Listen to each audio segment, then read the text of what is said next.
Introduction. Solid-state chemistry is also known as solid bonding. A chemical bond is a net attractive force which holds two particles, atoms, molecules, ions together to form a new solid. These particles bond by electrostatic attraction forces between each other to become more stable. Think about it. If you're not solid, you will be nothing, not even water or cloud. Thanks to solid bonding. Objectives.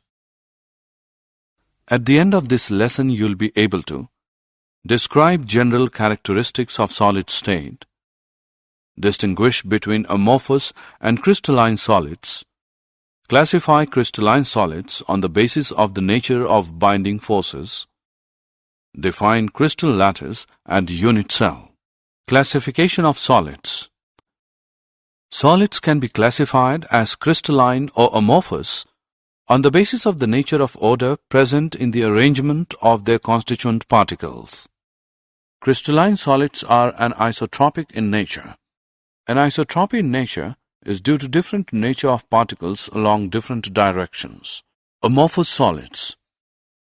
Amorphous solids are also called as pseudosolids or supercooled liquids due to their very slow tendency to flow. Examples. 1. Glass panes fixed to windows or doors of old buildings are invariably found to be slightly thicker at the bottom than at the top because of the glass flows down very slowly and make the bottom portion slightly thicker. 2. Amorphous silicon is one of the best photovoltaic materials available for conversion of sunlight into electricity. Difference between crystalline and amorphous solids. Classification of crystalline solids. Crystalline solids can be classified on the basis of nature of intermolecular forces operating in them into four categories like molecular, ionic, metallic, and covalent solids. Classification of molecular solids. Molecules are the constituent particles of molecular solids. These are further subdivided into the following categories. Nonpolar molecular solids. These solids are soft and non-conductors of electricity. They have low melting points and are usually in liquid or gaseous state at room temperature and pressure. The atoms or molecules are held by weak dispersion forces or London forces. Example, H2, Cl2, and I2. Polar molecular solids. The molecules of substances are formed by polar covalent bonds. The molecules are held together by stronger dipole-dipole interactions. These solids are soft and non-conductors of electricity. Their melting points are higher than those of nonpolar molecular solids. Examples: HCl, SO2, hydrogen-bonded molecular solids. The molecules contain polar covalent bonds between H and F, O or N atoms. They are non-conductors of electricity. They are volatile liquids or soft solids under room temperature and pressure. Example, H2O, ice. Ionic solids. Ions are the constituent particles of ionic solids. They are formed by the three-dimensional arrangements of cations and anions bound by strong Coulombic electrostatic forces. These are hard and brittle in nature. They have high melting and boiling points. They are electrical insulators in the solid state. They conduct electricity in molten state or when dissolved in water. Metallic solids.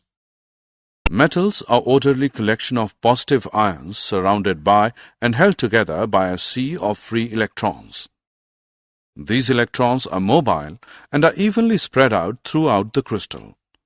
These free and mobile electrons are responsible for high electrical and thermal conductivity of metals. Covalent or network solids. Covalent bonds are strong and directional in nature. Therefore, atoms are held very strongly at their positions. Such solids are very hard and brittle. They have extremely high melting points and may even decompose before melting. They are insulators and do not conduct electricity. Examples: diamond, silicon carbide.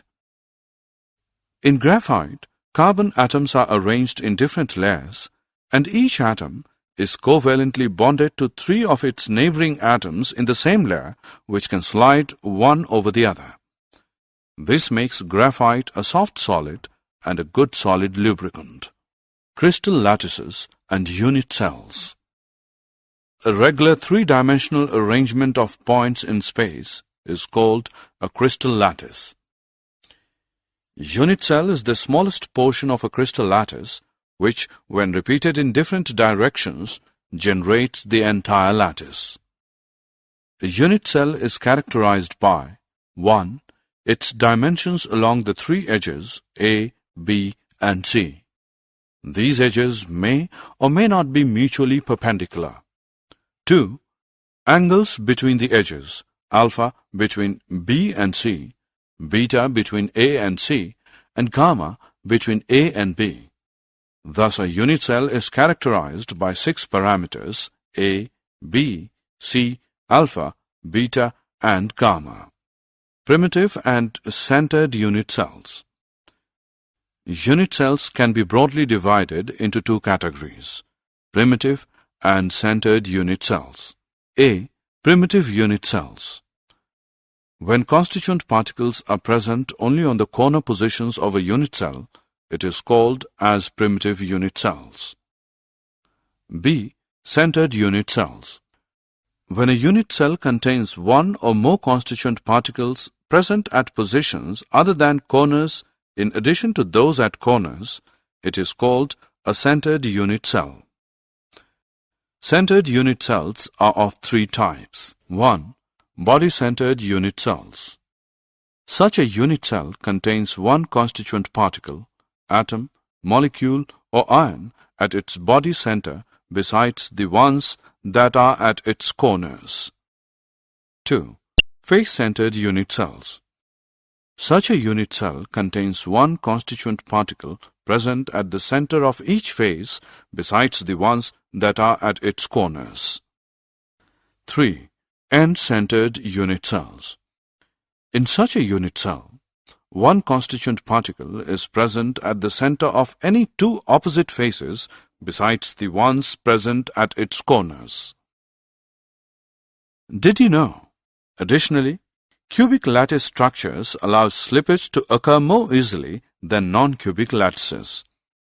This is because their symmetry provides closely packed planes in several directions.